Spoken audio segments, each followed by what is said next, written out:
Hey everyone, Jason and Vasilios here from Firm Play with another episode. This week we're going to be talking about common pitfalls to avoid with employee-powered recruiting. Yeah, well, one thing I've seen is thinking too big, too fast, trying to go all in from the start, making this thing a little bit too robust to start with. Say you're doing something like spotlighting employees on social media, right? You can send out an email blast to the entire company and try to get everybody involved all at once, right?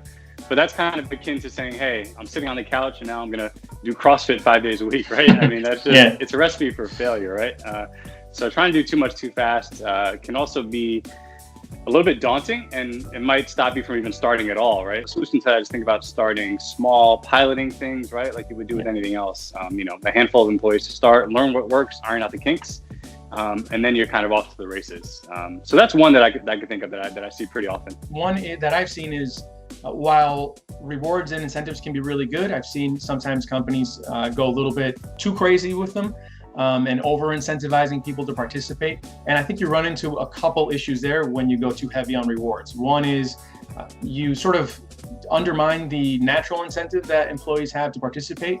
We've mentioned in previous videos that there's multiple reasons why employees participate. Rely on those for the most part. But the second issue is that you're going to be needlessly blowing through precious budget. You're going to be reaching a point of diminishing returns with rewards. So my solution there is a reasonable limit around rewards. You can keep it to sort of a gift card or a charitable donation that the company supports on behalf of the employee. Something like that, I think, is way more reasonable and feasible. One more then that I see pretty often is focusing too much on rules and regulations. So really focusing on the don'ts instead of the do's, right? Putting a negative spin on all of this, right? Don't do this, don't do that. It really just strikes kind of fear into employees, and they rather just sort of like be hands off and not get involved. But if you focus on, the positives and say, hey, here's how you should do this, put a positive spin on all that stuff, right? Really the do's, right? Of how you should participate, and not have that fear of, oh my God, if I do this, I might mess something up, right?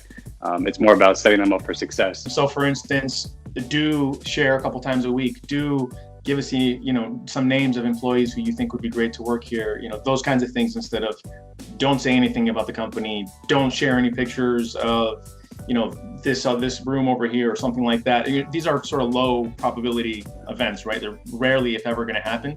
So why damage the whole program over something like that, right? Yeah, exactly.